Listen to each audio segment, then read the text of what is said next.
अस्सलाम वालेकुम दोस्तों, तकरार ड्रामे जी नेक्स्ट एपिसोड जी तव्हां कहाणी ॿुधाईंदा हलूं त नेक्स्ट एपिसोड में छा थींदो। छा मीर खे हाणे जेका गोली लॻंदी मीर मरी वेंदो? छा नेक्स्ट एपिसोड में जेको आहे सिजावल ऐं भावल ऐं मूसा गॾिजी करे वरी ॿीहर नवाब खान जे मथां हमिलो कंदा?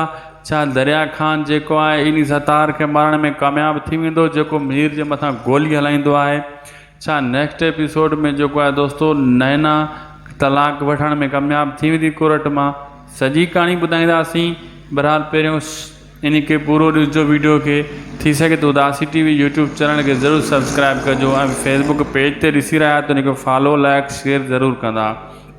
पहिरीं ॻाल्हि दोस्तों, जेको मां तव्हांखे पहिरियों ॻाल्हियूं ॿुधायूं इहे हर चैनल वारा तव्हांखे पहिरियों इहे ॿुधाईंदा हूंदा, लेकिन असुलु हक़ीक़त छा थींदी मां तव्हांखे ॿुधायां थो।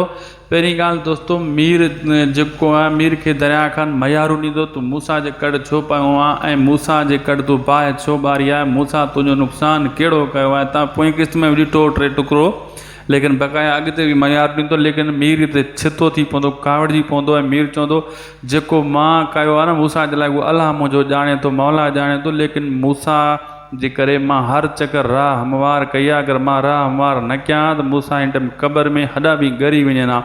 मुंहिंजे करे हू हिन टाइम ज़िंदा आहे। मां नवाब खान लाइ कमु बिल्कुलु कंदो आहियां, लेकिन मां मूसा जे लाइ बि बुरो न आहे सोचियो, मां उनखे करे मारण जो सोचियो ई न आहे। ऐं भावल ऐं लाला जी बि मुलाक़ात थींदी आहे, इहे बि हिक ॿिए खे मयारूं ख़ूब ॾींदा आहिनि, लेकिन अॻिते सिजावल अहिड़ो भड़काईंदो आहे मूसा खे त मीर खे तूं मार, मीर असांजे लाइ वॾो कंडो आहे रस्ते जो, ऐं मूसा बि हामी भरींदो आहे। लेकिन अॻिते जॾहिं मीर खे गोली लॻंदी आहे, इहो सतार गोली हणंदो आहे नवाब खान जे चवण ते। नवाब खान खे सतार सॼी कहाणी ॿुधाईंदो आहे त मीर कहिड़ा कमु कंदो थो, उते दुश्मननि सां मिलंदो थो वञे, मीर सां बि ॿधल आहे सतार, नवाब खान सां बि। इहो शख़्स वञी गोली हलाईंदो मूसा जे मथां, उहा गोली लॻी वेंदी मीर खे अॻी किस्त में।